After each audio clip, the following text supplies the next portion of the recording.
Hello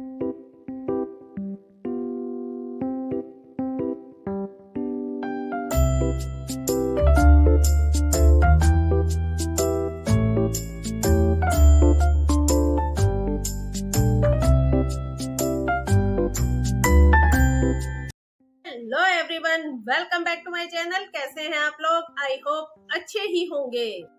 दोस्तों, मां अन्नपूर्णा की आवश्यकता हम सबको होती है और मां अन्नपूर्णा हमारे रसोई घर में हमेशा विराजमान रहती हैं।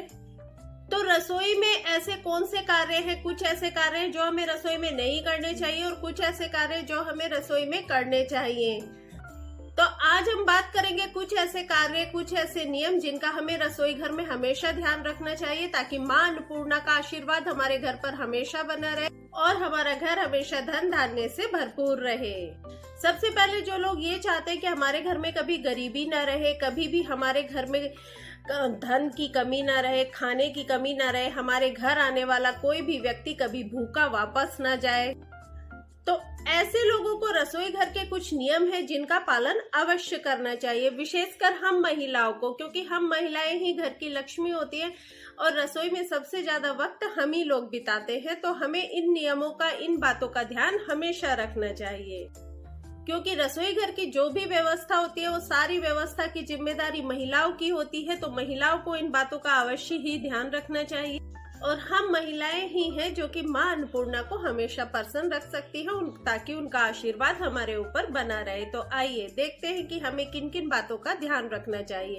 लेकिन उससे पहले मैं आपसे यही कहना चाहूंगी, अगर आपने वीडियो को लाइक नहीं किया है तो लाइक जरूर कर दीजिए और अगर आप चैनल पर नए हैं तो इसे सब्सक्राइब भी कर लीजिएगा। साथ ही बेल आइकन को प्रेस कर दीजिएगा ताकि मेरी आगे आने वाली वीडियो के नोटिफिकेशन आपको सबसे पहले मिल सके। और अगर आपको लगे कि वीडियो यूजफुल है तो इसे शेयर भी जरूर कीजिएगा और कमेंट में जय माता की जरूर लिखिएगा ताकि मुझे पता चल सके कि आपको वीडियो अच्छी लगी है। तो दोस्तों, हमें जिस बात का सबसे पहले ध्यान देना है वो बात है तो बहुत साधारण सी और हम सब इस बारे में जानते हैं, लेकिन चूंकि मैं वो सारे नियम बता रही हूँ जिसका हमें ध्यान रखना चाहिए तो मुझे ये बात भी आपको बतानी ही है। तो जिस स्थान पर भोजन बनता है यानी कि हमारी रसोई, तो रसोई घर को हमें विशेष रूप से इस बात पर ध्यान देना है कि हमारी रसोई कभी भी गंदी ना रहे, क्योंकि जहाँ रसोई घर गंदा होता है या गंदी रसोई में कभी भी मां अन्नपूर्णा वास नहीं करती है। आप स्वयं पर सोचिए, क्या हम एक गंदे कमरे में रह सकते हैं? नहीं रह सकते हैं। तो वो तो देवी देवता हैं, वो कैसे गंदगी में वास कर सकते हैं? तो सबसे पहले जिस बात का ध्यान रखना है वो तो आपको अब पता ही चल गई है कि हमारी रसोई एकदम साफ और स्वच्छ होनी चाहिए और कोशिश करनी चाहिए कि एक बार रात को जब आप अपनी रसोई को अच्छे से साफ कर दें तो उसके बाद रसोई में गंगा जल छिड़क दें, जिससे हमारी रसोई एकदम पवित्र हो जाएगी और स्वच्छ हो जाएगी। दूसरी बात जिसका हमें ध्यान रखना है वो ये कि अक्सर हम अपने रसोई घर में चाकू होता है या कैंची होती है तो उनको सामने रख देते हैं, स्टैंड पर रख देते हैं या फिर कोई भी ऐसे जगह रख देते हैं कि वो हमें आसानी से मिल जाएं। लेकिन ऐसा बिल्कुल नहीं करना चाहिए, क्योंकि जो भी ये चीजें होती हैं, चाकू हो, कैंची हो, ये इस तरह नहीं रखी जानी चाहिए कि जब हम रसोई में प्रवेश करें तो सबसे पहले हमें ये चीजें नजर आए। क्योंकि जो काटने वाली चीजें होती हैं, चाहे वो चाकू हो जिससे सब्जी काटते हैं, चाहे कैंची हो जिससे कि हम मिर्च वगैरह काटते हैं, तो इस तरह की नुकीली धारदार चीजें जो होती हैं उनका इस तरह नहीं रखना चाहिए कि रसोई में प्रवेश करते ही उनके दर्शन हो। इनके दर्शन करने से क्या होता है कि जो भी काटने वाली वस्तुएं होती हैं इनमें नेगेटिव एनर्जी बहुत ज्यादा होती है और ये नेगेटिव एनर्जी को एकत्र करते हैं। अगर हमें रसोई में प्रवेश करते ही इनके दर्शन होंगे तो वो नेगेटिव एनर्जी इनसे हमारे हृदय में आ जाएगी और हमारे दिल और दिमाग पर हावी हो जाएगी और फिर हम जो भोजन बनाएंगे उससे वो उस भोजन में आ जाएगी और उसके बाद जो भी उस भोजन को करेगा, जो भी व्यक्ति उसे खाएगा, वो उस तक पहुंच जाएगी और उनके मस्तिष्क पर हावी हो जाएगी। इसलिए चाकू इत्यादि ऐसी चीजें इस तरह से रसोई में रखें कि वो जैसे ही आप अंदर जाएं तो वो आपको नजर ना आए। कई लोग तो ऐसे होते हैं जो कमरे में चाकू रख लेते हैं कि उनको उठकर कहीं जाना ना पड़े, फल वगैरह वो वहीं काट लें, लेकिन उन्हें ऐसा नहीं करना चाहिए। इससे बेडरूम में भी नेगेटिव एनर्जी आ जाएगी। अगली जिस बात का हमें बहुत ध्यान रखना है वो ये कि जब हम भोजन बनाते हैं तो कई बार हम सोचते हैं कि हमने इसे कटोरी में डाल दिया है, अभी आकर हम इसमें से ले लेंगे। लेकिन दोस्तों, इस बात का हमेशा ध्यान रखें कि अपने घर का भोजन कभी भी खुला नहीं रखना चाहिए। सब्जी हो, दाल हो, खीर हो, रोटी हो या फिर सलाद ही क्यों ना हो, इन्हें उघाड़ कर नहीं रखें, क्योंकि रसोई घर ऐसी जगह है जहां पर निगेटिव शक्तियां जो होती हैं वो बहुत जल्दी प्रभावी हो जाती हैं। अगर आप अपने भोजन को खुला रखेंगे तो इसमें जो है निगेटिव एनर्जी भी जा सकती है, और साथ ही आप लोग जानते ही हैं कि कीट पतंगे भी गिर सकते हैं, धूल भी जा सकती है। और भोजन खुला रखने से माँ अन्नपूर्णा भी प्रसन्न नहीं रहेगी, इसलिए आप रसोई को लेकर थोड़ा सावधान रहें, वरना गरीबी आने में बिल्कुल टाइम नहीं लगेगा। इसलिए कभी भी अपने रसोई घर में आटा भी अगर आप गूंथ कर रखते हैं तो उसे ढक कर रखें, कोई भी चीज कभी उघड़ी ना रखें।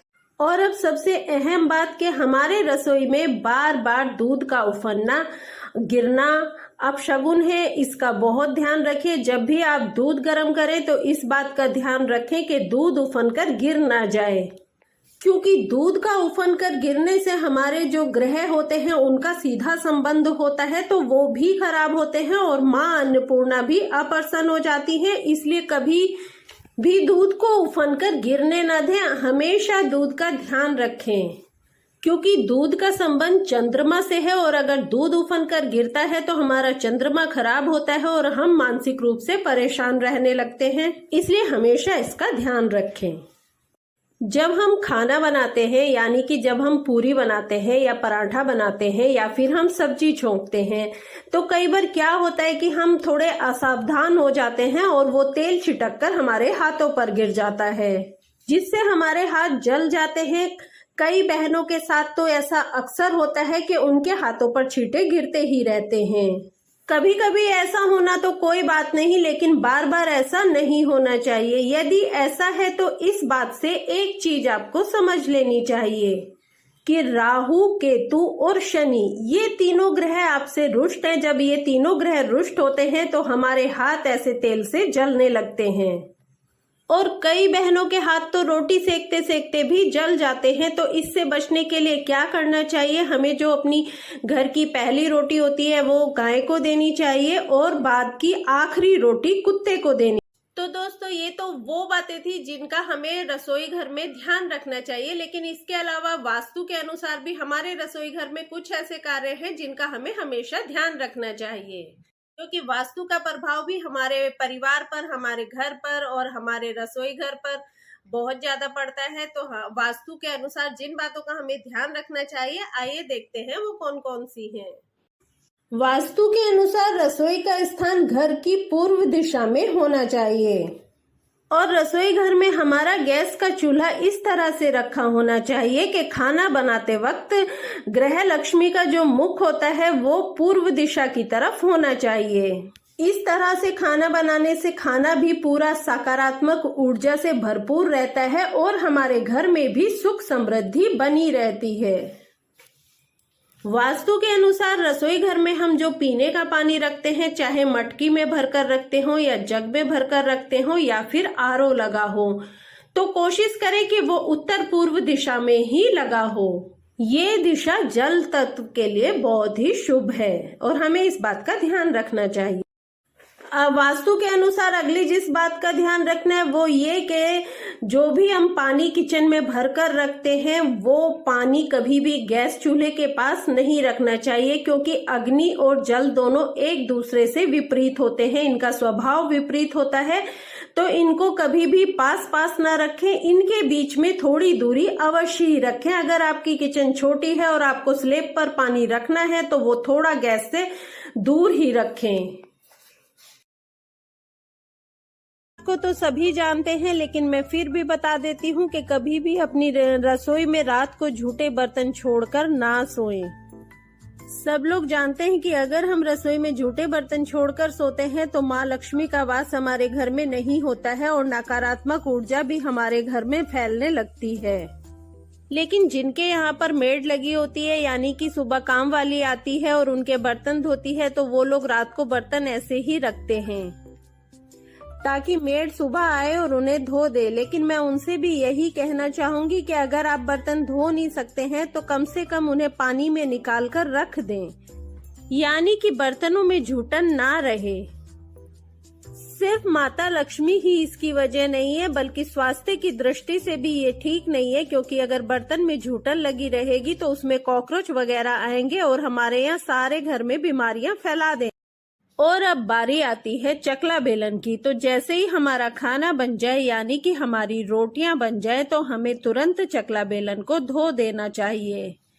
चकला बेलन को दूसरे बर्तन के साथ नहीं रखना चाहिए। जैसे कि सिंक में हम बर्तन जमा करते हैं तो हम चकला बेलन भी उठाकर उसमें रख दें और बाद में जब सारे बर्तन धुले तो उन्हें धो दें। ऐसा हमें नहीं करना चाहिए। जब हमारा खाना बन जाए तो आप कोशिश करें कि आप तुरंत चकला बेलन धोकर अलग रख दें। और साथ ही आप ये कोशिश करें कि जब आप चकला बेलन धो लें तो आप उन्हें अच्छे से पोंछकर और तभी रखें।